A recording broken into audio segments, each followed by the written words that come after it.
'ఓం కాళీ జై కాళీ' అనే టైటిల్‌తో ఉన్న వెబ్ సీరీస్ ఒకటి జియో హాట్‌స్టార్‌లో తెలుగులో స్ట్రీమ్ అవుతుంది. ఈ వెబ్ సీరీస్ ఎలా ఉందో ఈ వీడియోలో తెలుసుకుందాం. ఈ లోపల వీడియోనైతే లైక్ చేసి ఛానెల్‌ని సబ్స్క్రైబ్ చేసుకోకుండా చూస్తున్నట్టయితే సబ్స్క్రైబ్ కూడా చేసుకోండి. 5 ఎపిసోడ్‌లతో 3 గంటల వరకు లెంత్ ఉన్న ఈ వెబ్ సీరీస్ చూసాక నాకైతే పర్వాలేదనిపించింది.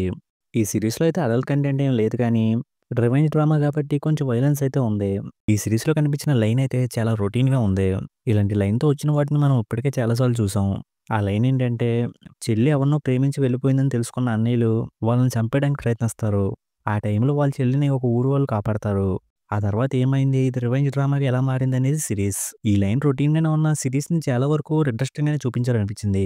కాకపోతే సిరీస్‌లో ఫస్ట్ 3 ఎపిసోడ్‌లోని జాతరకు సంబంధించిన సీన్స్‌ని మరీ ఎక్కువ చూపించేసిన ఫీలింగ్ వచ్చింది. ఇంక సిరీస్ రివెంజ్ సైడ్‌కి తిరిగాక సిరీస్ అంతా చాలా రొటీన్‌గా ఉన్నట్టే ఉంటది. కాకపోతే విలన్స్ మీద హీరో గ్యాంగ్ అటాక్ చేసే సీన్సు, విలన్ గ్యాంగ్ హీరోల మీద అటాక్ చేసే సీన్స్‌ని ఇంట్రెస్టింగ్‌గా చూపించారనిపించింది. కానీ ఆ ప్రాసెస్ అయితే కొంచెం లెంతీగా ఉన్న ఫీలింగ్ వచ్చింది. ఇంక సిరీస్‌లో క్లైమాక్స్ ఎపిసోడ్ కూడా బానే ఉంది కానీ, ఇది రొటీన్ రివెంజ్ డ్రామా కాబట్టి పూర్తిగా ఎండింగ్ ఇచ్చేసుంటే బాగుండేదేమో అనిపించింది. అలా కాకుండా సిరీస్‌లో ఒక విలన్ నుంచేసి వాడు సీజన్ 2లో రివెంజ్ తీర్చుకుంటాడు అన్నట్టుగా ఆపేశారు. ఇంక దాన్ని పట్టుకొని సీజన్ 2 సాగదీయడం అంటే కొంచెం కష్టమైన పనే. ఏం చేస్తారో చూడాలి.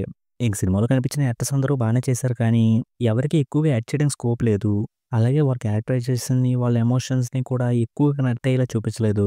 ఇంక సిరీస్‌లో బ్యాక్‌గ్రౌండ్ స్కోర్ అయితే బానే ఉంది. ఫైనల్‌గా రొటీన్‌గా అనిపించే రివెంజ్ డ్రామానే కొంచెం ఇంట్రెస్టింగ్‌గా చూపిస్తారనుకుని ఈ సీరీస్‌ని చూస్తే ఈ సీరీస్ బానే ఉంటుంది. ఇంక ఈ సీరీస్‌కి నేనిస్తున్న రేటింగ్ అయితే 2.75 ఔట్ ఆఫ్ 5. ఇక వీడియోని క్లోజ్ చేసే ముందు వీడియోని లైక్ చేసి, ఛానెల్‌ని సబ్స్క్రైబ్ చేసుకోకుండా చూస్తున్నట్టయితే సబ్స్క్రైబ్ కూడా చేసుకోండి.